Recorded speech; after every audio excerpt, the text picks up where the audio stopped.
Hi, I'm Siegel Coonerty. I'm a partner with Siegel Coonerty. We're personal injury and medical malpractice attorneys here in Manhattan, New York. Thank you for watching this video about a construction worker accident that I personally handled. This is a case that settled for $850,000 after some time investigating the matter and some litigation. Let me tell you a little bit about it. This is a worker that was on a site that had to reach up to a high level in order to pry a sign off of the front of a building.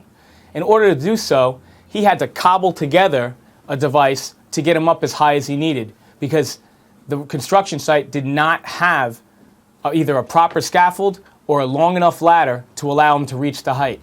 He had to take a ladder and put it on top of what's called a Baker scaffold, which is a lower scaffold that's able to be moved. So as soon as he walked up the ladder, which was on top of the Baker scaffold, unfortunately what happened is that the ladder pushed out the scaffold and he fell.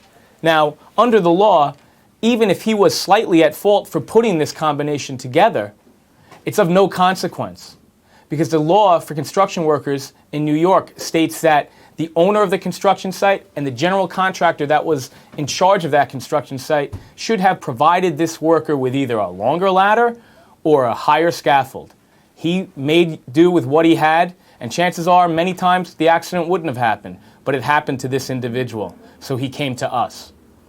He sustained devastating injuries that kept him out of work potentially for years, possibly the rest of his life.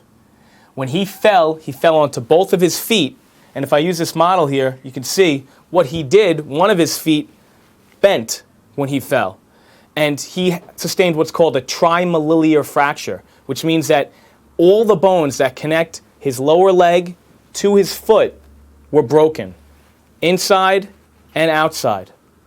He also, on his other foot, sustained a crumbling fracture of his calcaneus bone, his heel. And on top of it, this client, this unfortunate individual, is a diabetic. So although his initial fracture with the ankle was able to be repaired surgically, at least to some extent, on his other foot, his cuboid fracture, they were not able to do the surgery because as a diabetic, they did not think he would be able to heal from it. So he was left with a remodeling of his heel that was in an altered and deformed state for the rest of his life. Now, as a construction worker, if you're not able to walk around and get around and move around quickly, you're going to have an awful tough life ahead of you trying to do your job. The reason I tell you this story is because you're probably going to have questions. Either you or someone you know who's a construction worker that was hurt because they fell or was in any other way injured on a construction site wants to know if they have legal rights, wants to know if they're entitled to compensation. I can answer those questions. Call me at 212-532-0532.